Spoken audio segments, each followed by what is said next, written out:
And we're live. So it's 6 o'clock on March 23rd, which means it's time for this market update that I promised you. I really appreciate you tuning in. And there is just so much information flying around. Some of it's good, some of it's bad. You can get a bad article and a good article in the same day, in the same, Facebook news session. It's hard to know how to make sense of it. Um, we've been through a lot with COVID and what it's done to our real estate market, and it's still happening. What the all of the Fed and the economic effects of COVID uh, are still influencing how real estate's working today.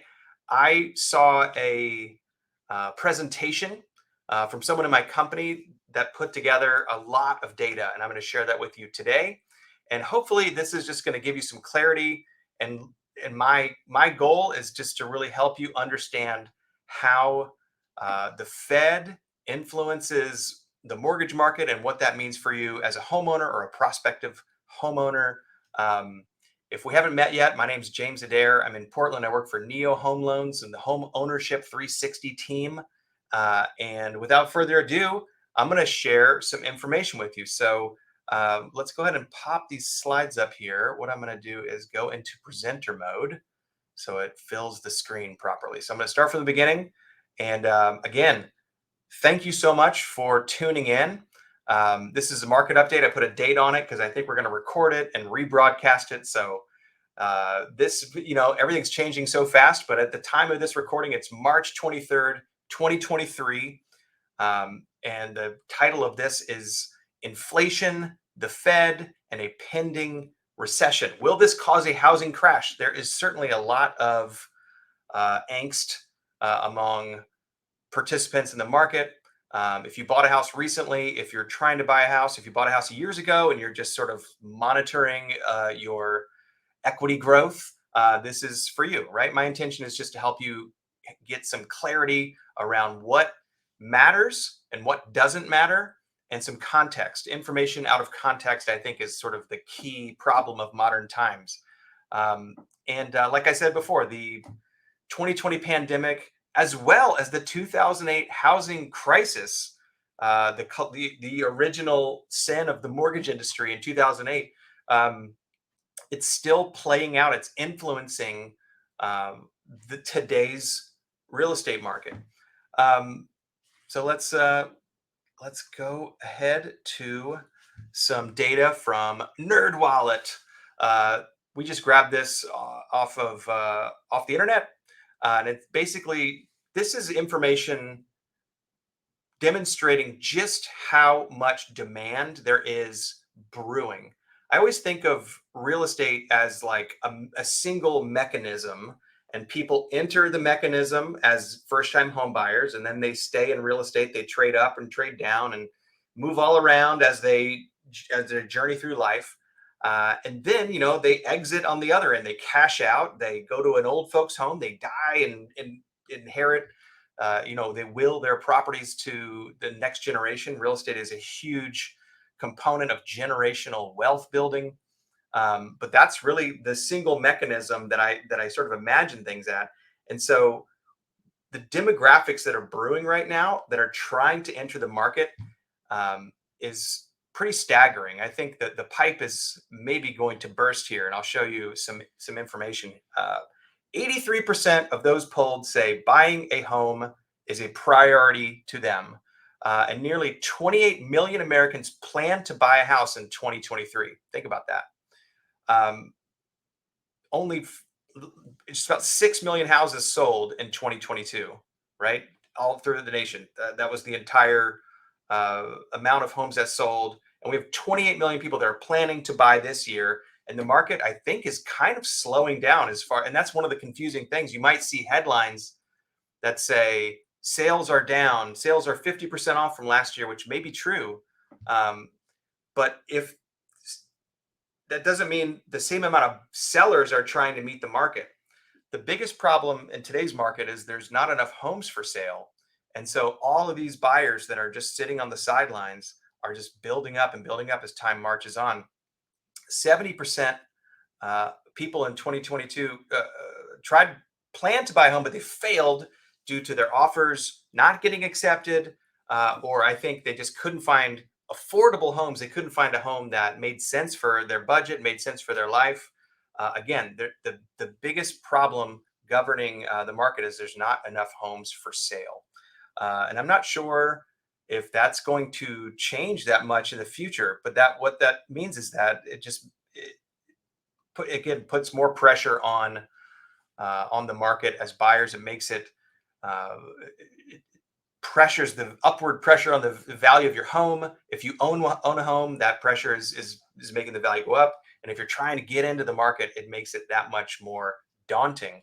Um, but here's what I'm talking about with these headlines. This is in the mortgage industry, we pay attention to cnbc.com. That's a pretty common source of information. And their main real estate reporter for the last 20 years is this woman named Diana Olick. And she's famous because she's constantly writing these articles and putting out these little TV hits. And she's always so negative about the real estate market. She's incorrectly called 13 of the last zero housing crashes, is the joke that I see. But she's sort of doom and gloom. Lots of her articles have headlines that are about how real estate's going down, and she uses that. I noticed that she uses sales are down a lot, but sales being down doesn't mean that home values are down, right? It just means there's fewer sales happening. So that's really important to pay attention to.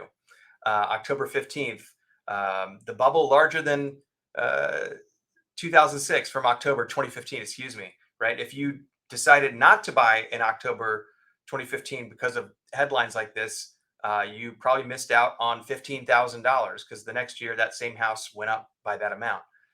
And of course, the next year we're in a new housing bubble.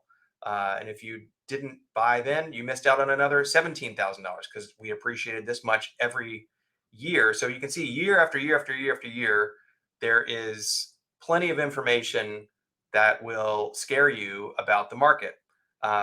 They're not trying to sell houses or anything. They're just trying to get you to read the articles, get your attention, and sell advertisements against that attention.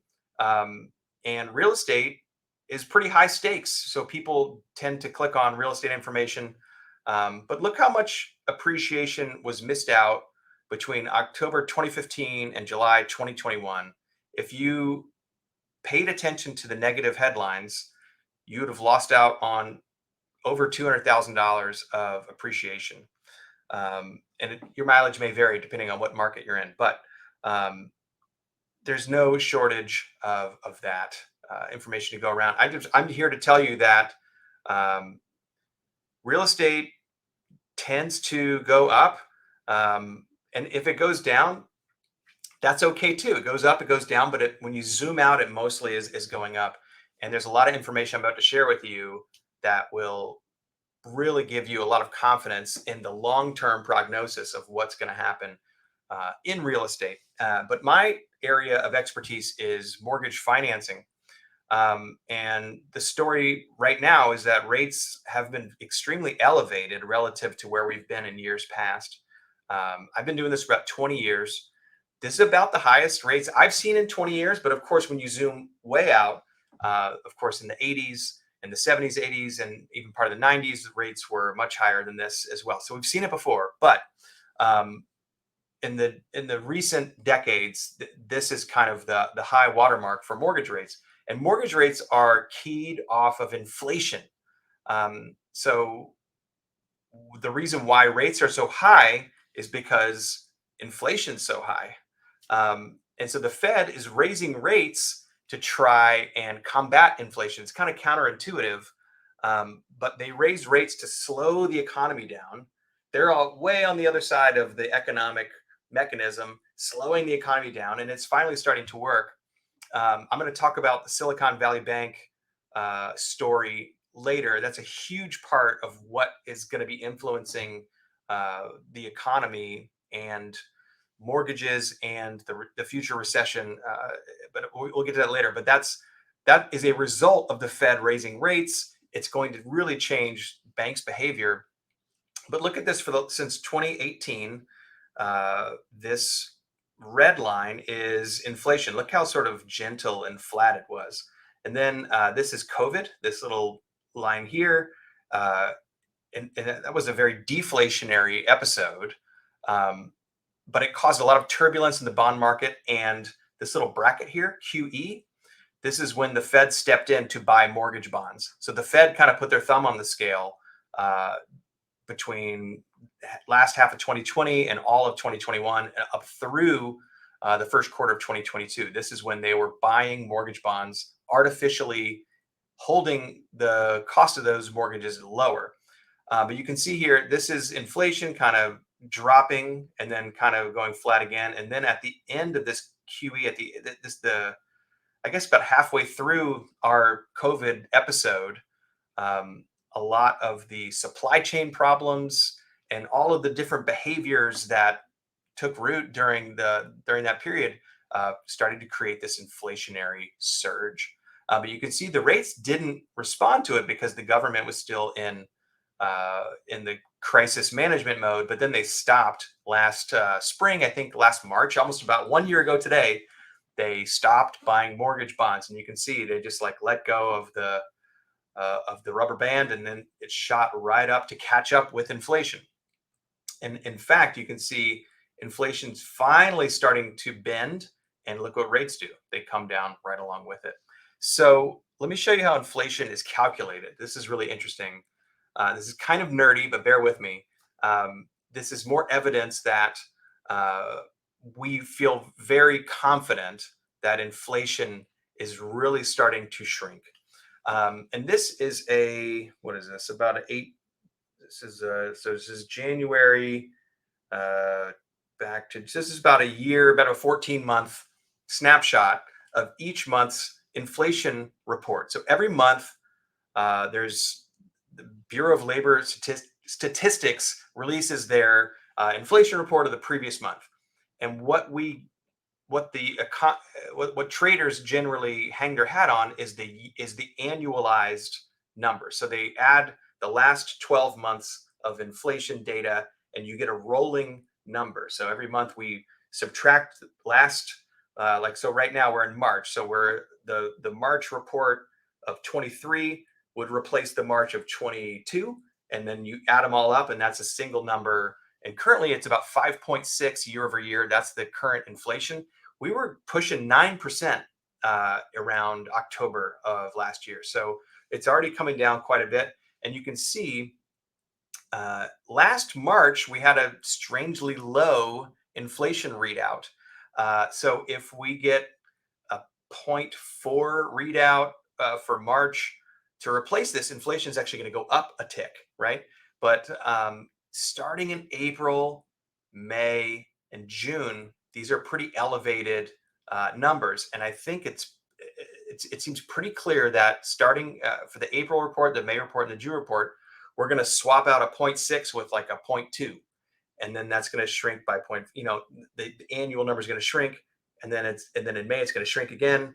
And then in June, it's going to shrink even more because everything's kind of flattening out, and we're just going to drop these bigger numbers and replace them with smaller numbers. So when that inflation number starts to shrink, you're going to see mortgage rates come down. And there's some really interesting things that happen when rates come down. More buyers step into the market. Here's an interesting illustration of Fed rate tightening. How does Fed tightening and inflation impact the U.S. consumer and the economy? What's happening to your home equity lines, credit cards, student loan rates? If they're variable, they're all moving significantly higher, which means you have less money in our budgets. So making money more expensive has the effect of individuals making more conservative money decisions, which is deflationary. If people think they're going to make a lot more money or have access to stimulus checks or their Bitcoin is quintupled in the last 6 weeks, they just feel super rich and they just spend a lot more freely. And it just adds a lot of pressure to the economy when that happens. And so this is what's happening this particular Fed tightening cycle, the last 12 months. I mean, it's just going almost like vertical here. So this has happened before, but not this dramatically. Usually it's taken a lot more time to achieve. And we started at zero too, which is another unusual thing. This is the fastest pace in the history of the Fed. And we can see the result of the Fed raising the rates. Credit card savings are being depleted. People are leaning on credit a lot more than they were during the lockdown era. This is a result. Another way to imagine Fed raising rates is they're literally just pulling money out of the economy by doing that.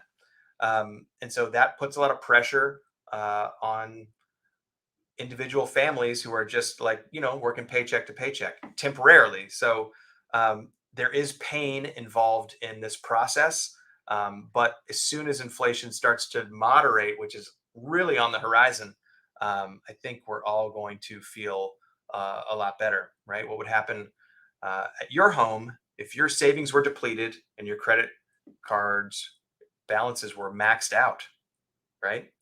Um, it is, I mean, it's kind of a scary feeling, but that's what a lot of people are feeling right now. I guess what I'm doing here with all of these slides is really just hammering home um, just how much recessionary energy is being applied to the market by the Fed and what they're doing. And at some point, something's got to give. A lot of I listen to, like, Marketplace on NPR. I listen to a lot of podcasts about the economy and try to keep up with all the latest information. And there was some CNN podcast I listened to this morning, actually, with two economists just really scratching their heads, thinking like, I thought we would be in a recession last September, and we're still not in a recession, but it's definitely on the horizon. And I think the Silicon Valley Bank uh, story is the real linchpin of is real proof that we are going to be in a much more restricted economic scenario moving forward. So this is something called the leading economic indicator index. So nerdy, 10 straight months of decline. And I think that a lot of these slides were made in February. So some of the March data might not be out of here, but this is a combination of GDP, employment figures, industrial production, consumer spending, inflation, home sales, home building, construction spending. This is all constricting. So this little bend here is like the last almost a year. We've just been going down, down, down, down, down. And what does that mean for mortgage rates? If we have a recession, mortgage rates go down. The way the Fed behaves in a recession is much different than they behave during an inflationary, like, overheated expansion. They do quite the opposite of what they're doing. Instead of raising rates, hold they do nothing, they stabilize rates, and in some cases, we can expect them to lower rates if needed. And so here is this is a economic chart of mortgage rates over the last 50, 40 years. And that's 1972, right, to 2022. You can see rates spiking. Um, and imagine this: for every 1% that rates come down in the United States, 5 million new people who are renters become qualified to buy a house. So as rates go down, the pool of available buyers expands. So that is, and you can see here all these little marks here. I'm going to highlight all that, you know, these recessionary episodes and how much the rates dropped by. And you can see this is the little COVID recession, which didn't really feel like a recession at all. We were just all cooped up, but technically that was a recession. Rates dropped from 375 to 275, a full point. And then during the 2008, you can see that recession resulted in some lowering of rates there. In 2002, we went from 7.3 to 6.75, so on and so forth. 18% peak in 1981, 1982. This is what your parents always like to talk about. And Yeah, but in that recession, we dropped from 18 to 13%. So people were feeling pretty good about that 13% interest rate, believe it or not. But look how many more people become qualified uh, during these recessions, right? 3 million more buyers, 5.6 million more potential buyers in the pool, 5 million more potential buyers in the pool. And so, what does that mean to housing, right? We're adding more buyers. If their jobs are holding up, then they're going to want to buy. Remember that one of the first slides I showed just how many people were making it a priority. Like it was 20 some million people were hoping to buy in 2023, and last year only 6 million homes sold. So there's just like the supply demand is out of balance. It's hard to state just how um, disorienting that is. It's one of those things where you're just like, oh, there's, lots. It's an inventory problem. A lot of people are saying that. You kind of hear it anecdotally, but this is extremely unusual. So, what will happen to housing, right? Um, how do we know this isn't 2007 all over again? Um, we know just because of how many people there are in America against how many houses were built. The existing, look at this, since '08, this is the existing homes available. It's just gone down, down. And you can see how it seasonally jumps every Christmas or in the spring. They gobble up houses and then they kind of pause for the holidays and they gobble up more houses, pause, gobble, pause. But you can see the trend is down, down, down. Um, and this is vacancy rate for rentals. So there's not enough houses to buy, and there's not enough houses to rent either. So this is a real shortage. We're roughly 5.5 million home units undersupplied for the United States right now, and that's just going to take many, many years of building and population change to rectify that. Why is supply so low? It's really a demographic phenomenon that happened right around 2006. Household formation is something when people have families and then they have kids and the kids grow up and they move out and they start a new household. And generally, the peak time in life for starting a new household is age 33. 31 to 33 is a really common time for someone to buy their first home. Um, and in 2005 and 2006, this is when Gen X was coming in to try to be first time home buyers in the United States. Um, and it was a demographic shrinkage, lines up with a lot of birth control laws that changed in the 70s, and birth control technology. Basically, just a lot fewer people were born in the 70s that became home buyers in '06 and '07. And you can see that how overbuilt we got. '06, this was still the peak of subprime lending, and people were buying 5 houses at a time, 10 houses at a time with crazy financing instruments.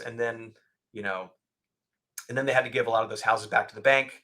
And we went through probably probably a 5 year period of just unwinding all of that debt.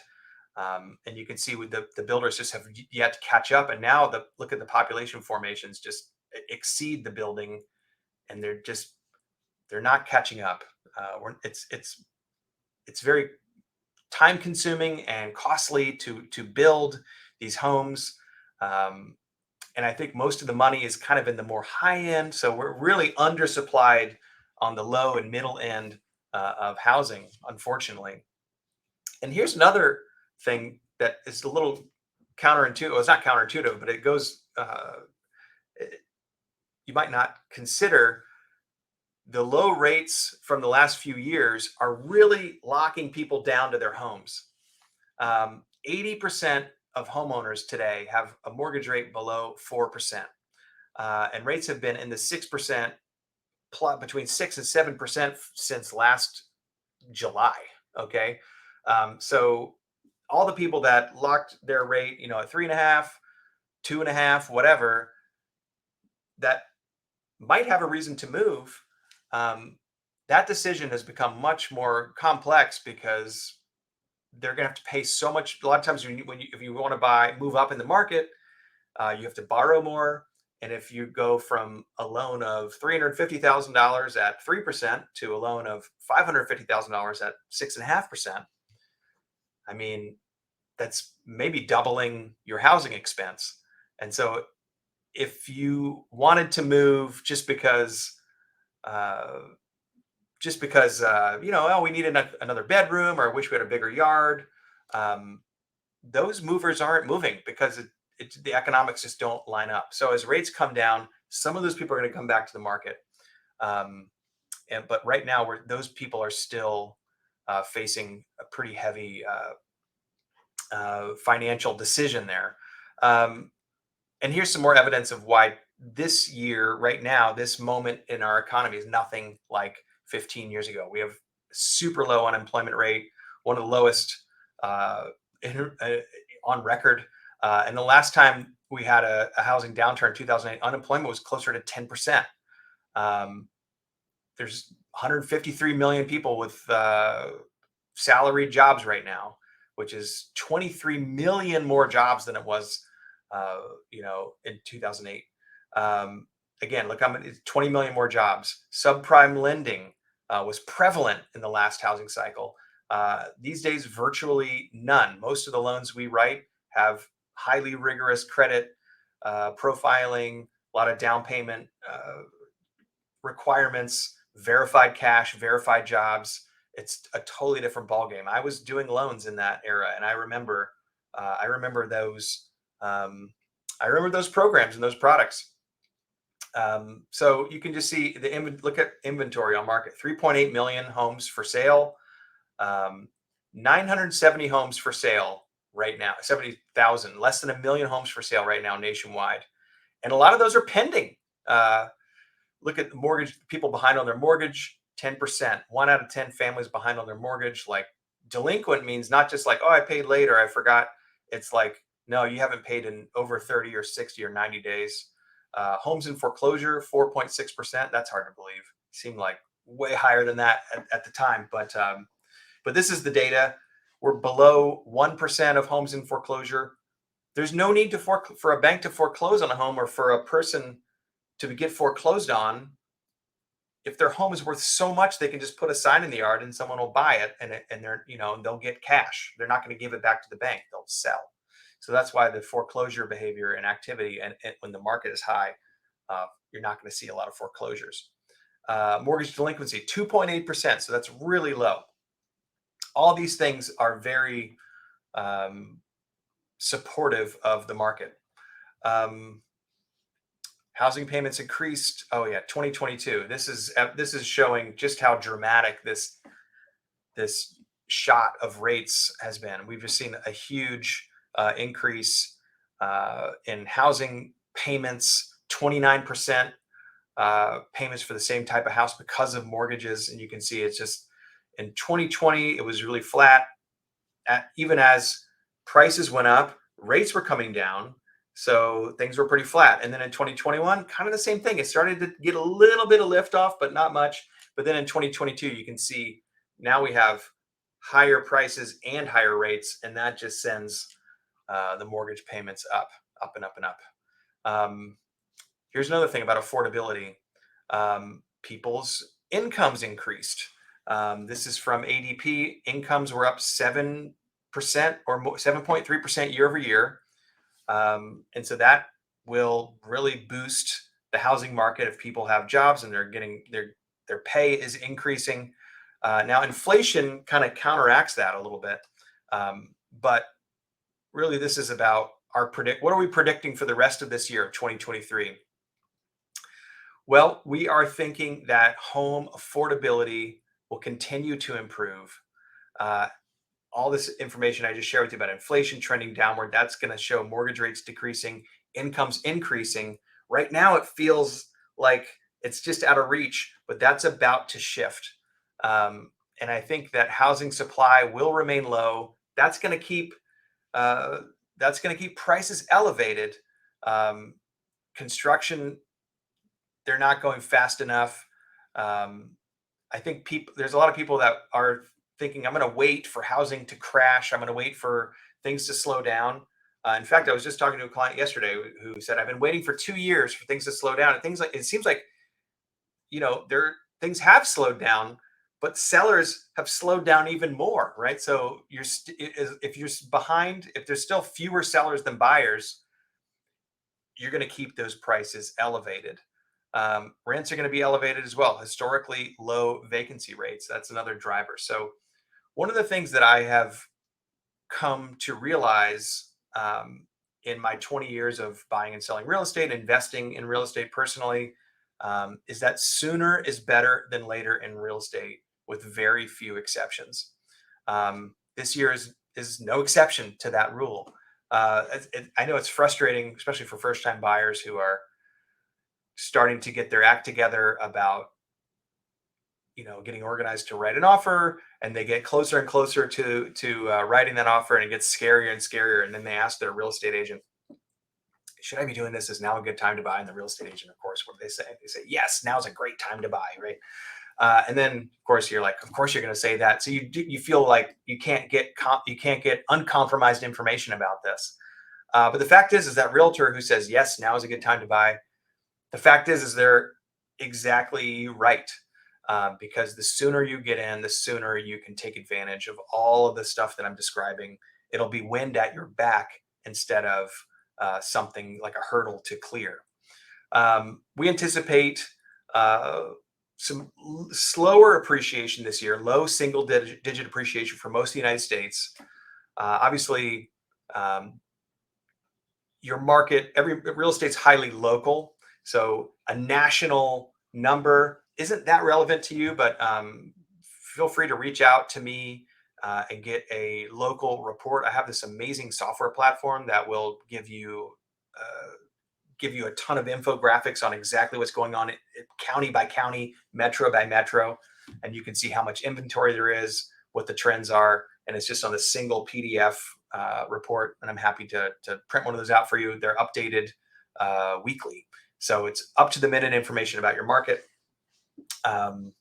Look at this: mortgage rates bottoming between 4.5 and 5% by end of summer. Actually, I think that this presentation was created before Silicon Valley Bank flipped. And I think the story has changed. And I kind of think, this is just me now. Before this is a group of really smart coaches and real estate and mortgage professionals that are kind of coming to the consensus of 4.5 and 5% by end of summer. I think it's going to be on the low end of that, and I think it might even go lower. The recent story about Silicon Valley Bank uh, being taken over by the government, I think that's going to really become the dominant narrative of the economy. Traders and markets, in my experience, tend to have one overarching narrative that governs their behavior until it changes. And so, the dominant narrative in 2020 was COVID and the pandemic, right? It was COVID that was influencing the Fed's behavior, is influencing traders' behavior, trying to imagine, where should we put our money in this circumstance. There was a COVID market, but then slowly this inflation story kind of rose up, and for a while there was like COVID and inflation, and they were kind of jockeying for position. And I think sometime probably around last Christmas of 21 to beginning of 22, like the inflation narrative became the dominant narrative. So it was a dominant narrative for all of last year: inflation, inflation, inflation. And then now that this Silicon Valley Bank thing took place, I think it's going to be about the banking system. The banking system is going to be the dominant narrative for the rest of for certainly the spring and the summer.